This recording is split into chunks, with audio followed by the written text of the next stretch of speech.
Asante Mkuu wa Mkoa wa Dar es Salaam Mheshimiwa Amos Makalla. Mheshimiwa mgeni rasmi, Mama Samia Suluhu Hassan, Rais wa Jamhuri ya Muungano wa Tanzania. Sasa ni salamu za BAKWATA Taifa. Naomba tumwite Ustadh Nuhu Jabir Mruma, Katibu Mkuu wa Baraza Kuu la Waislamu Tanzania BAKWATA.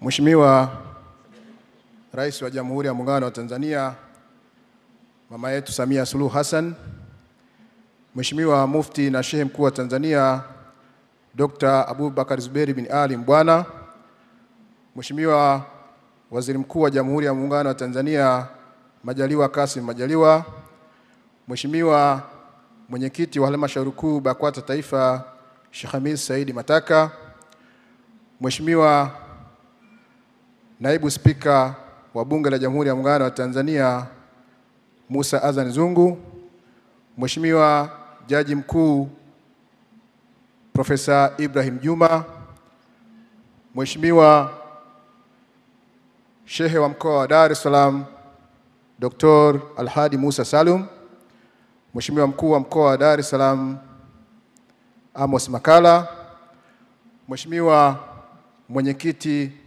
wa kina mama JUAKITA Taifa Mama Shamim Khan, Mheshimiwa Mama Kate Kamba, Mwenyekiti wa CCM Mkoa wa Dar es Salaam, Mheshimiwa Mwenyekiti wa JUAKITA Dar es Salaam Bi Mariam Mtambo, waheshimiwa wote kama walivyotambulishwa na Shehe wa Mkoa wa Dar es Salaam kwa nafasi zao, wajumbe Baraza la Ulama pamoja na viongozi wote, itifaki imezingatiwa. Tunamshukuru Mwenyezi Mungu Mola mlezi wa viumbe vyote aliyetujalia kufunga mwezi mtukufu wa Ramadhani na kukamilisha ibada iliyotufikisha kukamilisha ibada yetu ya mfungo wa mwezi wa Ramadhani ili kupata lengo la kumcha Mwenyezi Mungu. Kwa jina la Mwenyezi Mungu mwingi wa rehema, mwenye kurehemu, shukrani za dhati na sifa njema zote zinamstahiki Mwenyezi Mungu aliyeteremshia Qur'ani ndani ya mwezi mtukufu wa Ramadhani na ndani yake usiku wa Lailatul Qadri ili iwe uongozi kwa kila muumini mcha Mungu. Sala na salam zimfikie al-Mustafa mtume wetu Muhammad sallallahu alaihi wasallam aliyeongoza umma wa Kiislamu kwa Qur'ani na sunna yake. Pia ziwafikie hali zake na sahaba zake na wale wote waliofuata wema hadi siku ya kiyama. Mheshimiwa mgeni rasmi, tunachukua fursa hii kukushukuru sana kwa kuitikia mwaliko wetu huu na hatimaye kushiriki nasi katika shughuli yetu hii muhimu, pamoja na kwamba tunatambua kwamba una majukumu mengi na makubwa.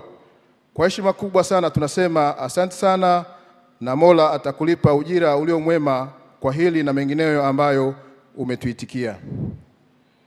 Mheshimiwa mgeni rasmi, awali ya yote tunaendelea kumshukuru Mwenyezi Mungu kwa kutujalia jaala yake ya kutuwezesha kukutana na kujumuika pamoja ndani ya ukumbi huu ili tuweze kushirikiana katika kusherehekea kumalizika mfungo wa mwezi mtukufu wa Ramadhani kupitia baraza hili la Eid al-Fitri kitaifa. Sisi ni miongoni mwa waja wake aliyotujalia kwa mapenzi yake kukamilisha ibada hii tukufu ya funga mwezi mtukufu wa Ramadhani tuliyokamilisha hapo jana. Kwa fadhila hizo hatuna budi kusema alhamdulillah. Mwenyezi Mungu mtukufu ametuwekea ibada hii ili tuweze kutengeneza za nafsi zetu ziweze kujikinga na matamanio, kutufunza, kutukuza kuliko wanyama wengine waliobaki ambao hufuata hisia na matamanio yao. Tunaamini ndani ya siku 30 za chuo hiki cha saumu tulikuwa tumehitimu vema na kuendelea na tutaendelea kuishi katika maisha haya ya uchaji Mungu ndani ya miezi 11 iliyobakia. Ni dhahiri kwamba ndani ya mwezi mtukufu wa Ramadhani tulikuwa watu wema, tunafanya ibada kwa wakati, wakarimu, wenye huruma, wanyenyekevu, wasamehevu na wenye kufanya matendo mema, na tunapaswa kuendeleza matendo haya na kudumu nayo katika maisha yetu ya kila siku. Tunamuomba Mwenyezi Mungu atufikishe katika haya. Amin. Mheshimiwa mgeni rasmi, Baraza Kuu la Waislamu wa Tanzania BAKWATA, kwa niaba ya Waislamu wote nchini, tunaipongeza serikali yako ya awamu ya 6 chini ya uongozi wako imara na madhubuti kwa kuendeleza kusimamia na kuhakikisha kwamba amani na utulivu inaendelea kustawi katika nchi yetu. Tunaposherehekea siku hii, Baraza Kuu la Waislamu wa Tanzania linaendelea kuwaomba Waislamu wote nchini waendelee kulinda tunu hii ya amani tulionayo nchini na pia kushirikiana na wale wote wanaofanya juhudi katika utunzaji wa amani hii. Mheshimiwa mgeni rasmi, Baraza Kuu la Waislamu wa Tanzania BAKWATA ni chombo cha kuongoza Waislamu wa Tanzania, kulinda Uislamu, kutetea na kulinda Uislamu na nadharia yake nchini Tanzania kwa mujibu wa Sunna, kwa mujibu wa Qur'ani na Sunna. Baraza Kuu la Waislamu wa Tanzania kwa miaka zaidi ya 50 sasa linaendelea kuwaunganisha Waislamu na vyombo vyote vingine vya Kiislamu nchini na nje ya nchi. Baraza Kuu la Waislamu wa Tanzania BAKWATA linaratibu na kuziunganisha taasisi, jumuiya na madhehebu mbalimbali ya Kiislamu kwa lengo na madhumuni ya kushirikiana katika nyanja mbalimbali nchini chini ya Baraza la Mahusiano lijulikanalo kama Majlis Tansik au Coordination Council. Na Mheshimiwa Mufti na Sheikh Mkuu wa Tanzania ndiye mwenyekiti wake. Kwa hadhi yake, Baraza Kuu la Waislamu wa Tanzania BAKWATA ndicho chombo kinachosimamia masuala ya Waislamu Tanzania na ndio mlezi wa taasisi zote za Kiislamu, na Mheshimiwa Mufti wa Tanzania ndio msemaji mkuu wa Waislamu wa Tanzania. Tunaendelea kuziomba taasisi zote kuendelea kuungana na kuendeleza ushirikiano katika kuendeleza Uislamu nchini. Mheshimiwa mgeni rasmi, Baraza Kuu la Waislamu wa Tanzania pamoja na kusimamia mambo ya dini kwa ujumla, tunajishughulisha na mambo mengi na shughuli mbalimbali za kijamii zinazopelekea ustawi mzima wa jamii yetu ya Kiislamu na wa Tanzania kwa ujumla katika nyanja mbalimbali za kiuchumi, elimu, afya na miongoni mwa huduma zingine za kijamii. Vipaumbele vya Baraza Kuu la Waislamu wa Tanzania kwa sasa ni uchumi, afya na elimu, ambapo katika sekta ya elimu tumepiga hatua kubwa. Sasa nguvu kubwa tunaielekeza kwenye kujenga uchumi na afya. Miradi mbalimbali imeibuliwa na inaendelea vizuri katika ngazi mbalimbali za baraza. Kipekee baraza limeingia katika mpango mkakati maalum wa kuimarisha sekta ya afya katika baraza kwa kuhakikisha kwamba kila mkoa na kila wilaya tunajenga kituo cha afya au hospitali, na zoezi hili limeanza kwa kasi kubwa katika baadhi ya mikoa na wilaya. Mheshimiwa mgeni rasmi, pamoja na juhudi zote zinazofanyika katika kuhuisha maadili nchini Tanzania, bado hali ya maadili hairidhishi. Tunaendelea kushuhudia na kusikia matukio mbalimbali ya aibu yanayochupa mipaka ya kibinadamu kama vile ubakaji wa watoto wadogo, akina mama, watu wazima, mauaji ya watoto kuua wazazi wao, mauaji baina ya wanandoa, ukatili wa watoto, wazee wasiojiweza na matukio mengine ya aina hiyo. Matukio haya yanaashiria kwamba kama jamii tumeacha kumwabudu Mwenyezi Mungu kwa haki na kumwabudu badala yake tumetawaliwa na tamaa mbalimbali za mali, matamanio nafsi na kadhalika.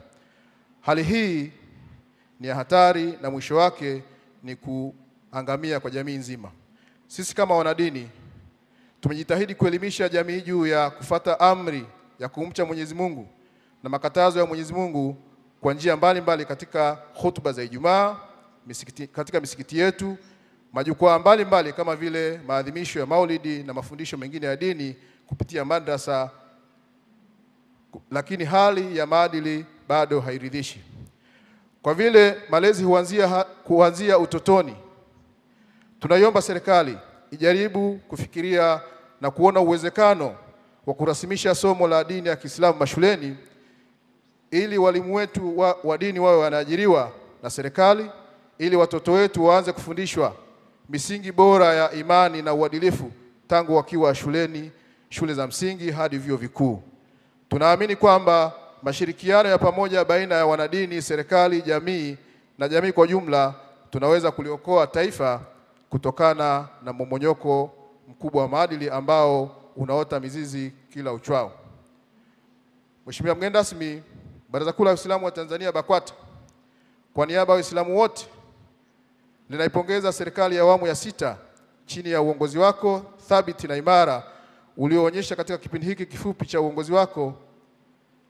Maeneo maalum tunayoyataja kwa uchache ni namna ulivyoanza kuimarisha demokrasia na utawala bora katika nchi yetu ya Tanzania, na kuanza na slogan yako kwa maneno manne ya Kiingereza, naomba niyataje: reconciliation, resilience, reform and rebuild the nation. Katika kutekeleza hali hii umeanza kukutana na vyama vya siasa na hata baadaye kuunda kikosi kazi kinachofanya kazi kukusanya maoni yanayohusu masuala mbalimbali ya kidemokrasia na vyama vingi vya siasa na kupokea maoni kutoka taasisi mbalimbali zikiwemo za dini. Ni matumaini yetu kwamba kupitia njia hii nchi yetu itaweza kujenga mazingira mazuri na rafiki ya vyama vya siasa kufanya kazi zao kidemokrasia kwa kuzingatia sheria za nchi. Hivi karibuni pia, Mheshimiwa Rais, tumeendelea kushuhudia namna ulivyokuwa unaiunganisha Tanzania kimataifa kwa kutembelea nchi mbalimbali ambapo manufaa yake kiuchumi yanaonekana. Mfano mzuri ni hivi karibuni tumeshuhudia uzinduzi wa filamu ya Kitanzania iliyopewa jina la The Royal Tour nchini Marekani.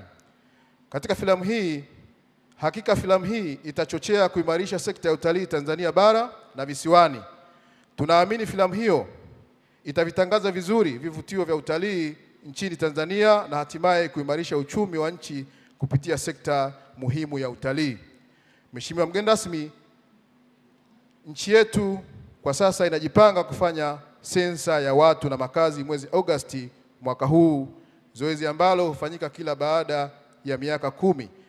Sensa ya mwisho ilifanyika mwaka 2012.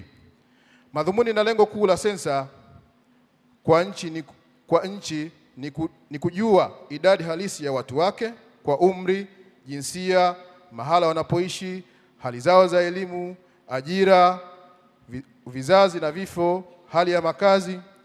Takwimu hizi kimsingi ndizo zinazosaidia kutumika katika kuimarisha mahitaji ya hali halisi ya wananchi kwa makundi yao maalum yenye uhitaji maalum kama vile walemavu, wanawake, watoto, vijana na wazee. Hivyo kurahisisha utekelezaji wa sera na mipango ya maendeleo kulingana na uhitaji na mazingira yaliyopo. Kwa muktadha huo, sensa ya watu na makazi ni jambo muhimu sana katika kusaidia serikali kupata taarifa muhimu na za msingi zitakazosaidia utekelezaji wa mipango mbalimbali ya kimaendeleo. Baraza Kuu la Waislamu wa Tanzania BAKWATA linatoa wito kwa Waislamu wote nchini itakapofika Agosti 23 wajitokeze wote kuhesabiwa katika maeneo yao na kuwapa ushirikiano maafisa sensa ili waweze kukamilisha majukumu yao kwa mustakabali mwema wa maendeleo ya nchi yetu. Baraza Kuu la Waislamu la Tanzania linatoa wito kwa viongozi wake na taasisi zingine za kidini kuendelea kuhamasisha umuhimu wa sensa katika majukwaa mbalimbali ya dini. Mheshimiwa mgeni rasmi, hivi karibuni baadhi ya viongozi wa dini tumekuwa tukishiriki na kuhudhuria semina mbalimbali iliyokuwa inazungumzia hali halisi ya ugonjwa wa uviko 19 kimataifa na kitaifa. Eneo muhimu lililoguswa na wataalamu wa afya kutoka katika mashirika mbalimbali ya kitaifa na kimataifa ni pamoja na hali halisi ya uchanjaji ambao ndio njia kuu ya kujikinga na maambukizi ya uviko 19. Kwa mujibu wa taarifa ya Wizara ya Afya, kwa upande wa hali ya uchanjaji ya uviko 19 nchini iko chini ya 10%, huku lengo la kuchanja hadi kufikia mwisho wa mwaka huu lilitarajiwa kufikia kuwa 70.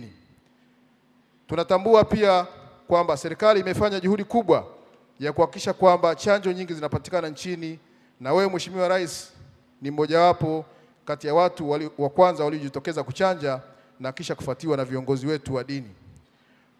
Kupitia jukwaa hili tunatoa wito kwa Waislamu nchini kote ambao hawajachanja chanjo hiyo ya uviko 19 wajitokeze kwa wingi katika vituo mbalimbali vinavyotoa huduma ya chanjo ambayo kwa sasa imesogezwa karibu na hata katika baadhi ya nyumba zetu za ibada.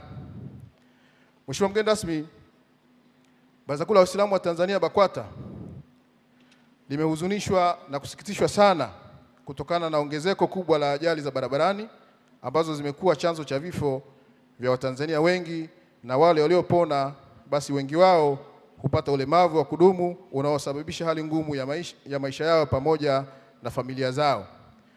Tunatoa ushauri kwa wadau wote wanaohusika katika sekta nzima ya usafirishaji wa watu na mali zao kuhakikisha kwamba sheria mbalimbali zinazohusiana na usalama barabarani na usalama wa watu na vyombo vya barabarani zinatekelezwa na kusimamiwa ipasavyo. Aidha, iko haja pia ya kuendelea kutoa elimu ya usalama barabarani kwa watumiaji wote wa barabara, hususan madereva wa magari, bajaji, bodaboda na watembea kwa miguu. Kuna kila dalili inayoonyesha kwamba alama za barabarani zimebaki kuwa pambo tu kwa watumiaji hao, kwani mara nyingi zimekuwa zikipuuzwa. Mheshimiwa mgeni rasmi, Mwenyezi Mungu anasema katika kitabu chake kitukufu cha Qur'ani, na nanukuu kwamba kwa sababu ya hayo tukawaandikia wana wa Israeli ya kwamba atakayemuua mtu bila ya yeye kuua mtu au bila kufanya ufisadi katika nchi, basi ni kama amewaua watu wote, na mwenye kumwacha mtu hai kumsaidia kuishi ni kama amewaacha hai watu wote. Kwa muktadha huo, tunamuomba na kumsihi kila mdau wa usalama barabarani achukue hatua stahiki za kuhakikisha kwamba anatekeleza wajibu wake ipasavyo kwa kuzingatia sheria na maelekezo yapasayo yatolewayo na usalama barabarani na vyombo vyake, ili tuweze kuokoa uhai wa watu. Tukifanya hivyo, tujue tutapata malipo makubwa kutoka kwa Mwenyezi Mungu, Mola mlezi wa viumbe vyote. Mheshimiwa mgeni rasmi, Baraza Kuu la Waislamu wa Tanzania BAKWATA linapenda kuishukuru serikali ya awamu iliyopita ambayo wewe ulikuwa makamu wa rais kwa kufanikisha kujengwa msikiti mkubwa hapa Tanzania,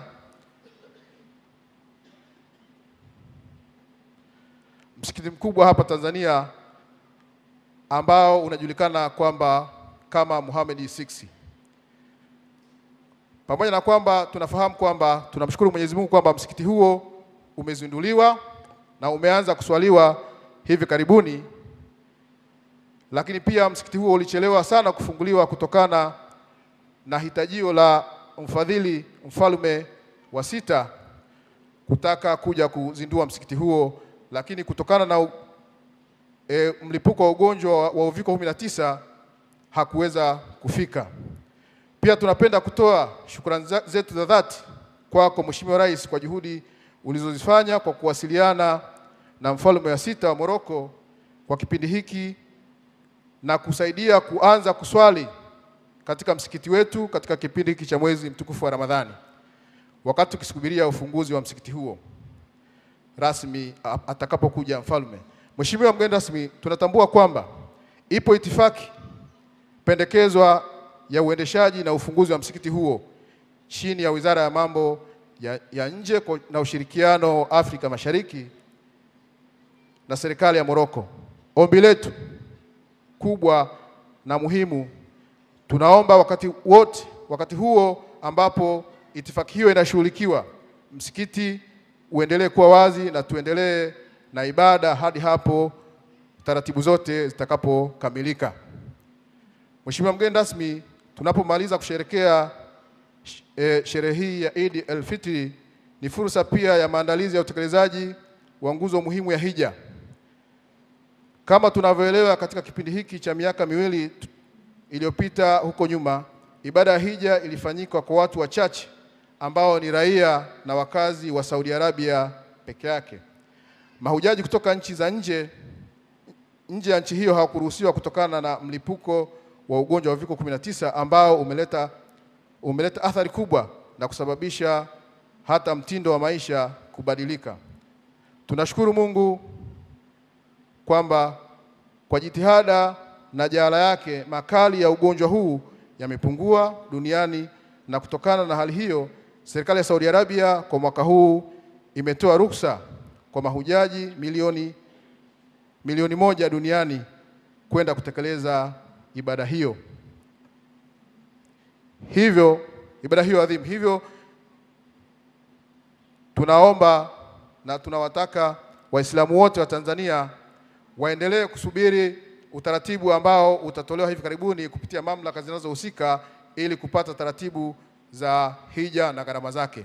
Mheshimiwa mgeni rasmi, tunapofika mwisho tunakariri tena shukrani zetu za dhati kwako kwa kukubali wito wetu huu wa kuwa mgeni rasmi katika maadhimisho haya na kuhitimisha mfungo wa mwezi mtukufu wa Ramadhani. Kwa hakika Waislamu wa Tanzania wote tumefarijika sana kwa heshima hii uliyotupatia. Tunamwomba Mwenyezi Mungu mtukufu azidi kukupa afya njema wewe na familia yako na wasaidizi wako ili muendelee kuliongoza taifa hili la Tanzania. Mwisho kabisa, Mheshimiwa Mufti na Sheikh Mkuu wa Tanzania Dr. Abubakar Zuberi bin Ali Mbwana anawatakia Idi njema Waislamu na Watanzania wote kwa ujumla na kuwatakia washerehekee kwa utulivu na amani, huku tukijiandaa kuendelea kufanya kazi kwa bidii katika kujenga uchumi wa taifa letu. Kulu am wa antum bikhair. Wa hadha, assalamu alaikum wa rahmatullahi ta'ala wa barakatuh. Nichukue pia nafasi hii kutokana na muda kukukaribisha Mheshimiwa Mufti na Sheikh Mkuu wa Tanzania ili uje hapa utoe salamu, lakini pia upate wa Jamhuri ya Muungano wa Tanzania Mama yetu Samia Suluhu Hassan.